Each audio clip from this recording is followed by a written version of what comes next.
انبیاء کی برزخی حیات جسمانی از قبیل دنیاوی ہی ہے. حیات النبی، رائٹر ہے اخلاق حسین قاسمی، صفحہ نمبر 13.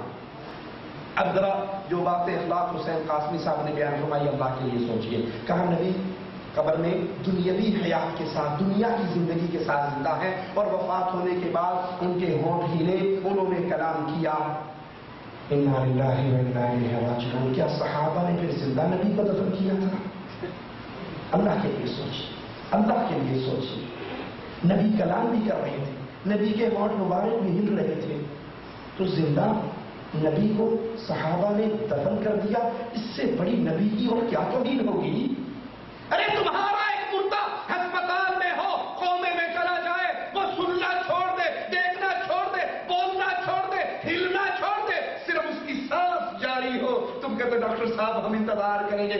ہو سکتا ہے یہ دوبارہ اپنی حقیقی حیات میں لوٹ آئے، اس کا صرف سانس جاری ہو، تم اس کو دفن نہیں کرتے، سال ہر سال ہسپتالوں کے خرچے برداشت کرتے ہو. نعوذ باللہ. صحابہ پر یہ تہمت کہ نبی بول رہے تھے، ہونٹ ہل رہے تھے، کلام کر رہے تھے، صحابہ سن رہے تھے، پھر بھی زبردستی نبی کو دفن کر دیا. کفار تو نبی کی توہین کرے، بات کی بات ہے، تم تو صحابہ کی توہین ان سے پہلے کر رہے تھے. اگر یہ ماجرا ایسا تھا تو بتائیے سیدہ فاطمہ کیوں اپنے نبی کے صحابہ سے پوچھ رہی تھی، میرے نبی کے ساتھیوں تمہارے اندر وہ ہمت، وہ جگر، وہ گردہ کہاں سے آیا کہ تم نے محمد کریم صلی اللہ علیہ وسلم کے مبارک جسم پر مٹی ڈال دی؟ رہا نبی صلی اللہ علیہ وسلم کی جسم مبارک کو مٹی کا نہ کھانا تو یہ انبیاء کی شان ہے، یہ ہمارے نبی کا مقام ہے. اللہ نے انبیاء کے اجساد کو، پیارے جسموں کو مٹی پر حرام کر دیا ہے. مٹی ان کے نہ کفنوں کو میلا کر سکتی ہے، نہ ان کے جسم اثر کو نقصان پہنچا سکتی. کہا نہیں آپ نہیں مانتے، دیکھو نبی کے اموال میں میراث تقسیم نہیں ہوتی، مال کا بٹوارا نہیں ہوتا، اس لیے کہ نبی زندہ ہے، اس لیے تو مال نہیں بٹا. ہم کہتے ہیں نہیں اللہ کے بندو، امام الانبیاء کا فرمان ہے کہ میرے مال، نبی کا مال امت کے لیے صدقہ ہوتا ہے. نبی کی وراثت تو علم ہے. اگر آپ یہ بات مان رہے تو پھر آپ تو ان شیعوں کو راضی کر رہے ہیں جو سیدنا ابو بکر صدیق کو گالیاں دیتے ہوئے کہتے ہیں کہ جو وہ باغ فدق خاص حضرت فاطمہ کے لیے نبی نے وقف کیا تھا، ابو بکر صدیق نے وہ باغ فاطمہ کو نہیں دیا. اگر نبی زندہ تھے تو پھر باغ آپ کی اولاد میں اس کا حصہ کیوں نہیں ملا؟ وہ بیت المال میں کیوں داخل ہوا؟ کہا نہیں، انبیاء کی ازواج کو وہ بیوہ نہیں ہوتی، ان کو نکاح ثانی کی اجازت نہیں ہوتی. نبی کی ازواج ان کو نکاح ثانی کی اجازت اس لیے نہیں کہ نبی زندہ ہے، اس لیے کہ وہ امت کی مائیں ہیں، اور شریعت محمدیہ میں ماں سے نکاح کرنا حرام.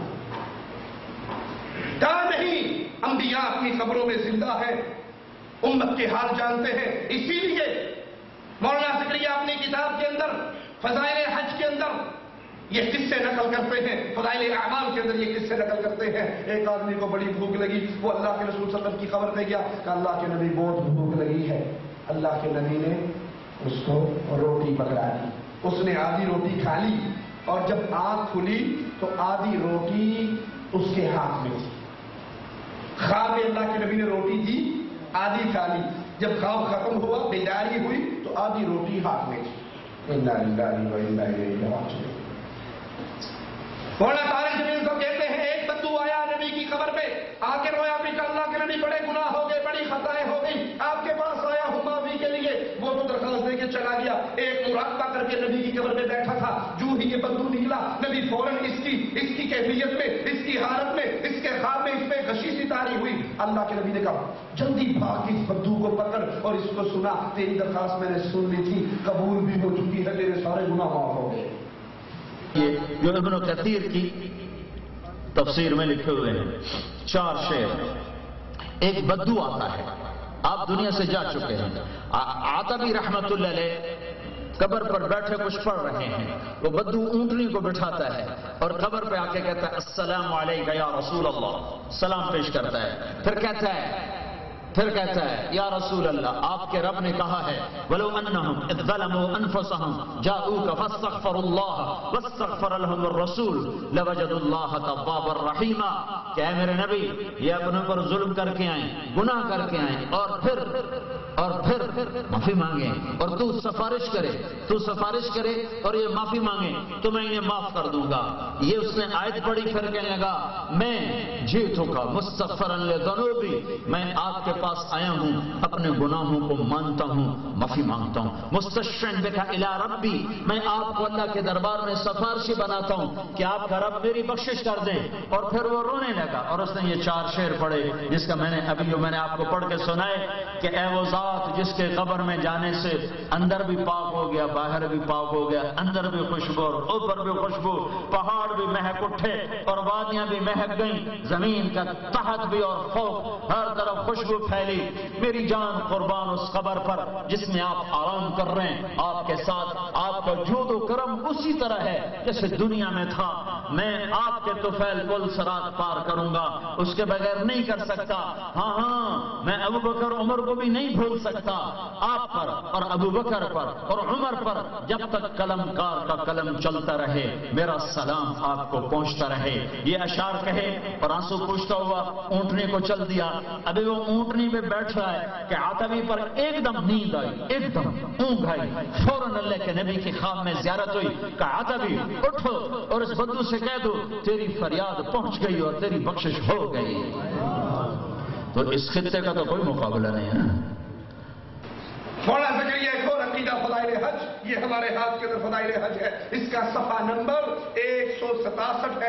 اس پہ لکھتے ہیں سید احمد رفاعی مشہور بزرگ اکابر صوفیہ میں سے ہے، ان کا قصہ مشہور ہے۔ 555 ہجری میں یہ حج کرنے کے لیے گئے، حج سے فارغ ہوئے، قبر رسول پہ کھڑے ہوئے، 2 شعر پڑھے۔ اس کا ترجمہ یہ تھا دوری کی حالت میں میں اپنی روح کو آپ کے آستانے پر بھیجتا تھا، وہ آپ کے دستے میں وہ آپ کی قبر اثر کو چومتی تھی۔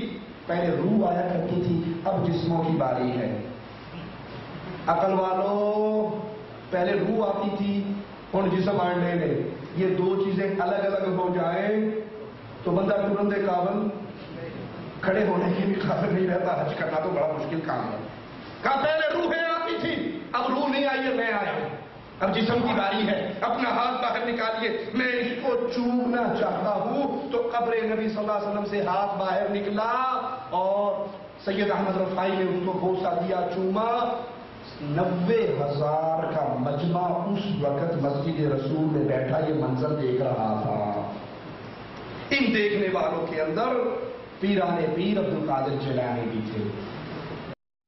انا للہ و انا الیہ راجعون۔ ہم یہ بحث نہیں کرتے کہ سن 555 ہجری میں مسجد رسول اتنی بڑی تھی کہ اس میں 90,000 بندہ آ جائے، ہم یہ بحث نہیں کرتے، ہم بحث کچھ اور کرتے ہیں۔ قبر شریف یہ ہے، قبر شریف سے اللہ کے نبی صلی اللہ علیہ وسلم کا ہاتھ نکلا، ٹھیک ہے، جو قبر مبارک سے ہاتھ نکلا 90,000 نے دیکھ کیسے لیا؟ قرب و جوار کے بیٹھے ہوئے 150 200 بندے ہی دیکھیں گے، وہ اتنی لمبی کیا چیز نکلی تھی جو 90,000 کے مجمع نے بھی دیکھ لیا؟ انا للہ و انا الیہ راجعون۔ یہ وہ بدعقیدگی کی پھیلانے کا راستہ ہے کہ نبی قبر میں زندہ ہے، جائیے قبر پہ روئیے، سوال کیجیے، مانگیے، عطا کریں گے، وہاں کھڑے ہو کر جو سوال کرو گے آپ کے سوالات پورے ہوں گے۔ کسی کو بھوک لگی ہے روٹی ملے گی، کسی کو کچھ ملے گا، کسی کو کچھ ملے گا۔ اللہ کی قسم اگر یہ باتیں ٹھیک ہے تو بتائیے یہ قبر رسول صلی اللہ علیہ وسلم، یہ مسجد رسول صلی اللہ علیہ وسلم، محراب میں سیدنا فاروق اعظم نماز پڑھا رہے، پیچھے سے ظالم نکلتا ہے، وار کرتا ہے، ممبر کے نیچے چھپا ہوا کافر وار کرتا ہے، سیدنا عمر کو زخمی کرتا ہے، شہید ہو جاتے ہیں۔ تمہیں تو آدھی روٹی نبی نے خواب میں آ کر دے دی، تو فاروق اعظم کو کیوں نہیں بتا دیا کہ یہاں ایک دشمن چھپا ہوا ہے؟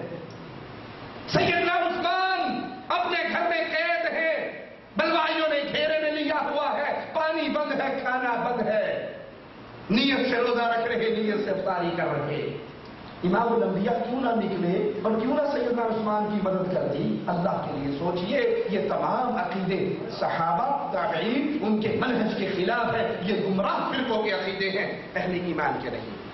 ایک اور عقیدہ کرامات اولیاء کے نام پر شرک کا دھندا چلانے کے لیے بڑا مشہور کیا جاتا ہے۔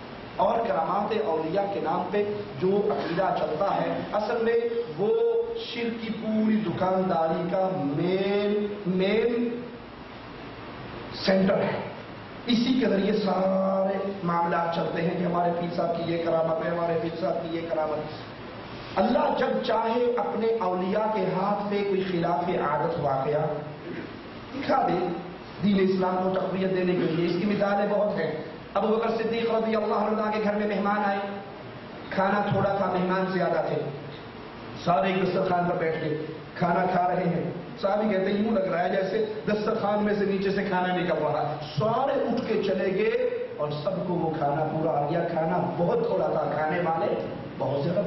یہ کرامت ہے, ہم مانتے ہیں یہ کرامت ہے. دو صحابہ جا رہے ہیں اندھیرے کے اندر, ایک صحابی کی لاٹھی روشن ہو گئی, ہم مانتے ہیں یہ کرامت ہے. لیکن جہاں کرامت کے نام پر اللہ کی صفات اپنے پیروں کو دی جائے, علم غیب ان کو دیا جائے, سارے تصرفات ان کو دیے جائے کرامت کے نام پہ, تو یہ کرامت نہیں ہے, یہ شرک کا دروازہ.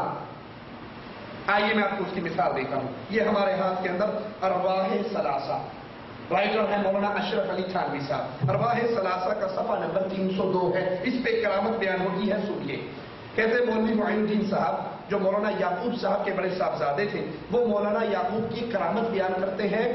کرامت کب ہوتی ہے اولیاء کی کرامت, زندگی میں یا مرنے کے بعد؟ زندگی میں. کہا نہیں, یہاں پہ وہ کرامت بیان کرتے ہیں جو بعد از وفات ہوئی. ہم نے آج تک یہی سنا ہے کہ زندگی میں کرامت ہوتی ہے. کرامات امدادیہ, امداد اللہ مہاجر مکی صاحب کی کتاب ہے, اس میں کرامت لکھی جو زندگی میں ہوئی. وہ کرامت کیا ہے؟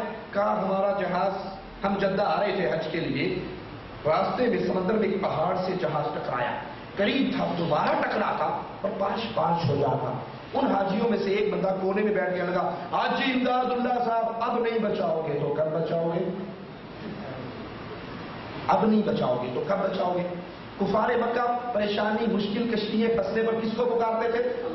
فَإِذَا رَكِبُوا فِي الْفُلْكِ دَعَوُا اللَّهَ مُخْلِصِينَ لَهُ الدِّينَ فَلَمَّا نَجَّاهُمْ إِلَى الْبَرِّ إِذَا هُمْ يُشْرِكُونَ. جب ان کی کشتیاں بھور میں پھنس جاتی, خالص یا اللہ مدد کا نعرہ لگاتے. جب خشکی پہ آ جاتے پھر شرک کرتے. لیکن یہاں پھنسی ہوئی کشتی بھور میں نہیں, پہاڑ سے ٹکرا چکی ہے, دوبارہ ٹکرانے لگی. کہا پیر جی اب نہیں بچاؤ گے تو کب بچاؤ گے. اتنا کہنا تھا کہ پہاڑ سے کشتی سائڈ سے ہو کر پانی کے اوپر آگے کنارے کو لگے.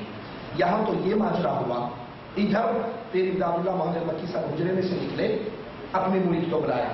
مرید اندر آ, کہتا کنڈ دبائی یار, میری کمر دبانا.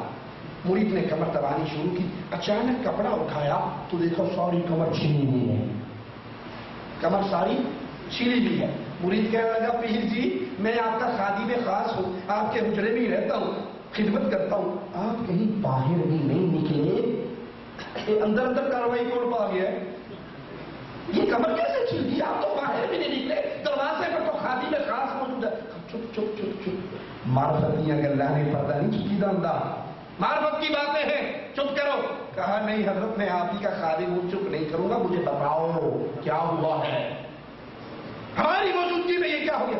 کہا اچھا کسی کو نہ بتائے, اس شرط پہ تجھے بتا دیتا ہوں. تیرا ایک پیر بھائی حج پہ جا رہا تھا, ان کی آگ بوٹ پہاڑ سے ٹکرائی, قریب تھا کہ دوبارہ ٹکر کھاتی, غرق ہو جاتی. اس نے مجھے پکارا, میں بے چین ہو گیا, میں نے جا کر اس کی آگ بوٹ کو کندھا دیا. موڈا دیتا, چوک کے کنارے لا دیتی, وہاں سے چھین گئی ہوگی, کسی کو نہ بتانا. اتنا مزیدار, اتنا مضبوط کندھا آج کے دور میں ہوتا, شرکا راجی میں بھرتی کروا دے, کرینوں کی ضرورت نہ رہے, پورے جہاز کو موڈا دے کے اٹھا دیتا. انا للہ و انا الیہ راجعون. اب سوچیے اللہ کے لیے, یہ کرامات امدادیہ کے طور پر علماء دیوبند کے سرتاج ہیں حاجی امداد اللہ مہاجر مکی. ہم کسی شخصیت کا نام نہیں بگاڑیں گے, کسی شخصیت کو برا نہیں کہیں گے, کیونکہ مقصود چھیڑنا نہیں ہے, جلانا نہیں ہے, طنز کرنا نہیں ہے. مقصود یہ ہے او لوگوں, تم کرامات اولیاء کے نام پہ جو پیش کر رہے ہو, یہ تو اللہ کی ذات و صفات و عبادت میں شرک بنتا ہے. سوچیے اللہ کے لیے, مرید نے پیر کو پکارا, کیا اس نے غیر اللہ کو پکار کر شرک اکبر نہیں کیا؟ پھر وہ گنگور میں بیٹھے ہیں, یہ جدہ کے ساحل پر پہنچنے والا ہے, بتائیے اس کی پکار اس نے سن کیسے لی؟